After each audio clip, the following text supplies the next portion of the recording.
Como e por que analisar a dívida de uma empresa? Bom dia, boa tarde, boa noite, seja muito bem-vindo a mais um vídeo do canal Investindo com o Lucas. Pois é, galera, quando vocês começam a analisar as ações de uma empresa, né, afinal você vai colocar o dinheiro nelas, você precisa saber como que tá indo a dívida daquela empresa ao longo dessa série de indicadores fundamentalistas. Pois é, esse aqui é o 5º episódio da nossa playlist de indicadores fundamentalistas. Se você chegou nesse vídeo, clica no card aqui em cima, você vai ser redirecionado para o começo dessa playlist, onde você vai entender melhor a linha de raciocínio por trás, ou você pode clicar no link aqui embaixo na descrição para você começar do primeiro episódio dessa playlist. Bom, então, a partir disso, a gente tem que saber como que tá a dívida de uma empresa para justamente saber se a gente pode confiar em colocar dinheiro ali. Porque afinal, se uma empresa tem muita dívida, pode se tornar um negócio um pouco complicado, né? Será que ela vai conseguir pagar essa dívida? Será que o dinheiro que ela gera nas operações dela vão conseguir bancar essa dívida? E é justamente esse indicador que a gente vai conhecer hoje. O nome desse indicador é justamente dívida líquida sobre EBITDA. E eu vou mostrar ele aqui para vocês na tela do computador dentro de uma plataforma de análise, mas antes eu peço encarecidamente que você se inscreva no canal, deixe aquele like e bora para nossa vinheta.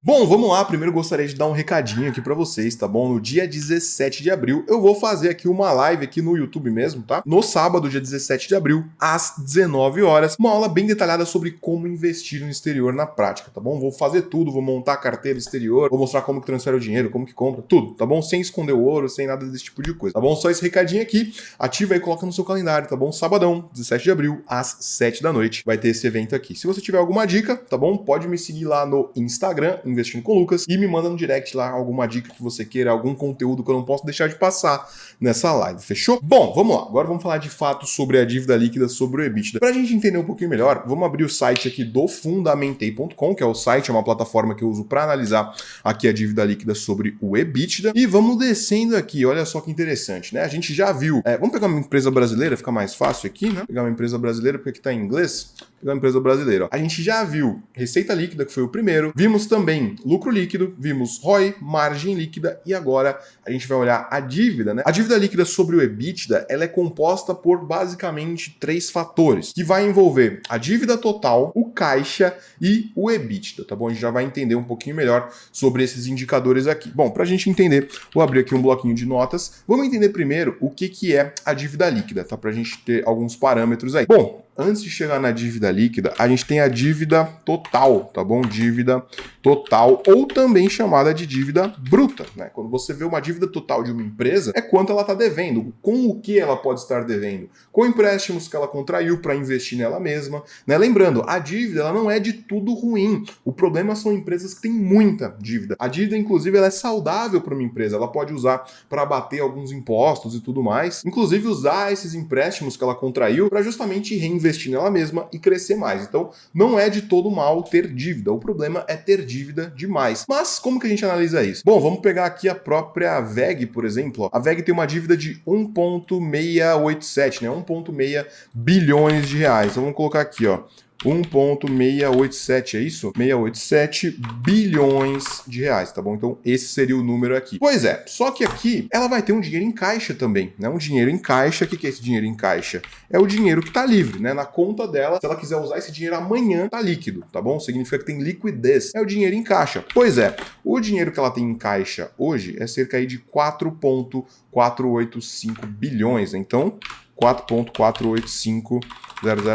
Ou seja, a dívida que ela tem, né, a dívida total que ela tem, se ela usar uma parte do caixa, ela consegue simplesmente zerar essa dívida apenas com o dinheiro que ela tem em caixa. E nisso aqui a gente já vê que a dívida líquida sobre o EBITDA está marcando zero. Mas na prática, se a gente fosse realmente calcular essa dívida líquida sobre o EBITDA, daria na verdade um valor negativo, porque a partir desses dois momentos aqui, desses dois pontos, né, a dívida total e o caixa, a gente consegue chegar na dívida líquida. A gente já vai falar sobre o EBITDA, tá bom? Mas a partir desses dois pontos, a gente consegue chegar na dívida líquida, tá bom? Vou até abreviar aqui, ó. A dívida líquida, ela vai considerar justamente a dívida total subtraindo o que você tem de caixa. Então seria este valor aqui subtraído deste valor aqui, ó, na verdade, tá? Então daria um valor negativo, tá? O que significa uma dívida líquida negativa? Vamos calcular aqui, ó. Vamos calcular 1,687,000,000 aqui, ó, menos o dinheiro que eu tenho em caixa, que é o dinheiro que eu tenho líquido, 4,485,123,123, é isso aqui, ó. Daria justamente uma dívida líquida negativa de menos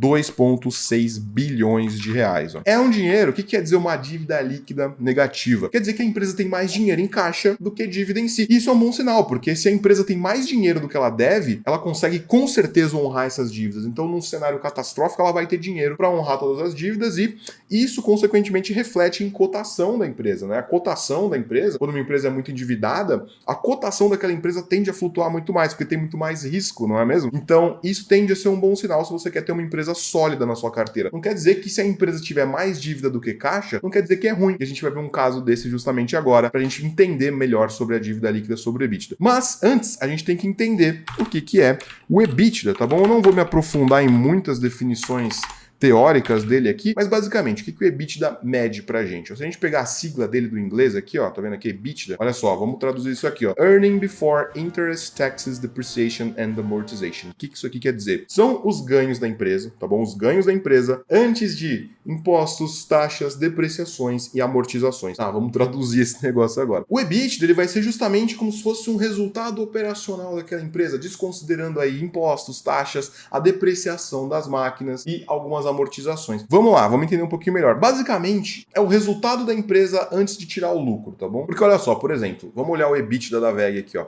3,2 bilhões e o lucro dela foi de fato 2,4 bilhões. A gente vê que tem uma diferença de 900 milhões de reais aqui. Ou seja, esses 900 milhões de reais eles foram retirados aqui do EBITDA, justamente com impostos, taxas, depreciações, amortizações, esses tipos de custos são removidos. Então, o EBITDA ele é realmente o resultado operacional da empresa, quanto que a operação daquela empresa gera em si. E esse saldo pode ser usado justamente para a gente medir aqui, a gente pode usar o EBITDA para comparar com a dívida. Porque olha só, a gente vai entendendo uma empresa aqui, vamos pegar uma outra empresa que tem uma dívida maior do que o caixa, que a gente consegue analisar melhor. Por exemplo, ó, o exemplo da Apple, tá bom? Peguei a Apple aqui, empresa aí negociada na Bolsa Americana, e justamente a Apple fabrica iPhone, iPad, MacBook, AirPods, fabrica um monte de produto, e ela tem um resultado operacional por conta disso, que é justamente o EBITDA. Porém, acontece a mesma coisa, né? Quando a gente compara o EBITDA da Apple com o lucro líquido da Apple, que é o net income aqui, né? A gente vê que realmente teve um decréscimo aqui justamente por conta desses custos, e aí vai sobrar de fato o lucro aqui. Como a gente está analisando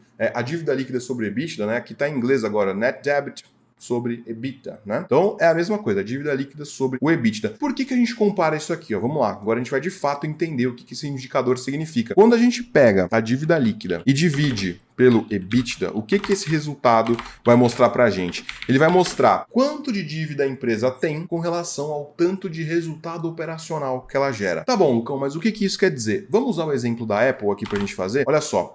A dívida total da Apple é 112 bilhões de dólares. Porém, a Apple tem 76 bilhões de dólares em caixa. Ou seja, a dívida líquida da Apple vai ser justamente 112 bilhões, subtraindo aí 76,8, né? Que dá 35 bilhões de dívida líquida. Não deu negativa. Por quê? Porque a dívida é maior do que o caixa. Então deu uma dívida líquida positiva. Vamos preencher aqui, ó. Deu quanto mesmo? 35,2 bi, tá bom? Bilhões de dólares, beleza? Então vou até preencher aqui, ó, bilhões de dólares. Agora, quando a gente vai comparar a dívida líquida com o EBITDA, é simplesmente a gente pegar o EBITDA do período aqui, ó. Olha só, EBITDA 88 bilhões de dólares. Então o que a gente vai fazer? A gente vai pegar os 35 bilhões e vai dividir por 88,3 bilhões. Quanto que vai dar isso aqui, ó? Vamos lá. Pega 35,2 dividido por 88,3 e deu 0,39. O que quer dizer isso aqui, ó? Ele arredondou aqui no site do Fundamental, 0,4, né? Arredondando seria 0,40, né? Arredondou. O que isso aqui quer dizer? Tá bom? Lembrando que todos esses resultados que a gente tá pegando aqui, ó, eles são anuais. Ou seja, quando a gente pega um EBITDA, ele é um EBITDA anual, tá bom? Anual. Ou seja, o que isso aqui tá mostrando pra gente? Que com o resultado operacional dessa empresa aqui, tá bom? Com o resultado operacional, a empresa conseguiria quitar a dívida em 0,4 anos. Quanto que daria isso aqui em meses? A gente faz 12 meses multiplicado por 0,4. Significa que em 4 meses, quase 5, né? Em praticamente 5 meses de resultado operacional da empresa, ela consegue quitar a dívida dela. Então isso é um resultado excelente. Se a empresa abrir mão de todos os lucros dela para quitar a dívida, ela consegue em 5 meses de resultado resultados, zerar toda a dívida dela. Então, isso é um resultado muito bom. Isso gera tranquilidade quando a gente investe numa empresa na bolsa, né? Porém, quanto que é o limite para essa dívida líquida sobre o EBITDA ser um valor saudável? Eu considero saudável até 3. Ela abrindo mão de 3 anos de lucro, conseguir quitar toda a dívida, é um resultado muito bom, um resultado que tranquiliza, né? Afinal, 3 anos em resultados de empresas são curto prazo, então não impacta no seu longo prazo, né? Porém, se esse resultado tá maior do que 3, tá bom? Se isso aqui der 4, por exemplo, para esse resultado aqui dar 4, o que teria que acontecer? Ou a dívida teria que ser muito mais alta, ou o resultado operacional teria que ser muito menor. E agora a gente vai calcular quanto que precisaria ser o EBITDA para isso aqui dar 4 anos, que aí seria um resultado bem pior, né? Então, basicamente, a gente vai pegar aqui, ó, 35,2 dividido por 4 daria 8,8. Então, se o resultado operacional da Apple fosse 8,8 de EBITDA, o que ia acontecer? 35 bilhões, que seria a dívida líquida da Apple, dividido por 8,8 bilhões, que seria a geração operacional da empresa, daria 4 anos. Aí estaria muito mais preocupante. Abrindo mão de todo o lucro, a empresa teria que gerar 4 anos de resultado só para pagar a dívida, e isso é bem preocupante, né? Acima de 3 e pouquinho, 4, realmente começa a ficar preocupante. O que eu acho saudável e tranquilo? Até 3, tá bom? Agora, lembra que eu tô falando, né? Essa série de indicadores fundamentalistas, eles indicam as coisas, indicadores indicam, eles não são um veredito para sua decisão. Esses indicadores, eles não devem ser analisados individualmente. Você pode pegar uma empresa que tem uma dívida alta, mas ela gera um caixa absurdo, ela tem receitas crescentes, o lucro cresce, a margem é boa. Não necessariamente a dívida ser acima de 3 vai necessariamente comprometer a sua decisão. Agora, o que você tem que saber é, empresas que têm um alto grau de alavancagem, o que é alavancagem? É ter dívidas altas, na prática ela costuma flutuar muito mais na bolsa, justamente por conta do risco maior que ela tem. Então é um ponto para você ficar um pouco mais atento na sua análise, né? Lembrando, esses indicadores não devem ser utilizados individualmente. Então, o EBITDA ele basicamente mostra isso pra gente. Ele mostra o grau de alavancagem dessa empresa com relação ao quanto de dinheiro ela gera anualmente, né? Então a gente vê aqui, ó, tem empresas que têm um costume de ser um pouco mais alavancadas, né, historicamente. Se a gente pegar uma Klabin, por exemplo, né? A Klabin aí, setor de produção de celulose e tal, ó lá, produção de papel, cartão, entre outros, né? Celulose.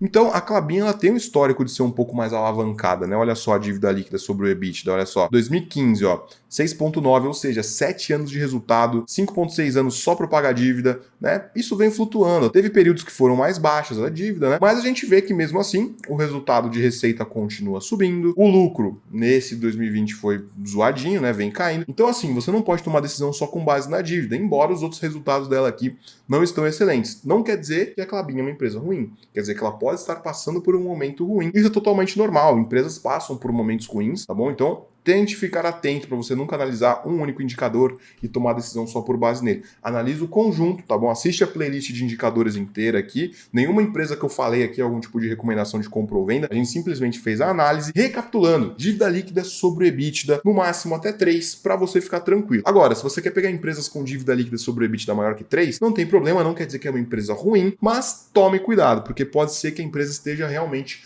alavancada demais e isso traz um risco maior, porque se ela realmente não conseguir pagar a dívida, quem vai se ferrar é você, porque foi você que comprou as ações, suas ações provavelmente vão se desvalorizar, além de a empresa provavelmente parar de pagar lucros, porque ela tem que pagar a dívida dela, e isso também vai impactar nos seus dividendos. Então, toma muito cuidado com a dívida, tá bom? Não deve ser analisado individualmente, mas toma cuidado com a dívida. Eu pego muito firme nisso com os meus alunos, tá bom? Se você não sabe, sim, eu tenho um curso Método Investindo com Lucas. Provavelmente as matrículas não estão abertas agora, mas se você quiser se inscrever, deixar seu nome na lista de espera, tá aqui embaixo na descrição, tá bom? Você pode deixar o e-mail lá e sempre que as matrículas abrirem, você vai ser avisado, tá bom? Bom, galera, então é isso. Espero que vocês tenham curtido esse vídeo. Se você gostou, não tá inscrito no canal, se inscreve aí, deixa aquele like, manda para aquele seu amigo que aprendeu uma análise fundamentalista. E no nosso próximo episódio, a gente vai aprender a analisar alguns indicadores exclusivos do setor bancário, tá bom? Você pode tentar analisar um banco e essa parte de dívida principalmente muda muito nos bancos. Tem outros indicadores, não funciona com dívida líquida sobre EBITDA, tá bom? Bom, galera, então é isso. Lucas aqui, aquele abraço, valeu, até e bora ficar, galera.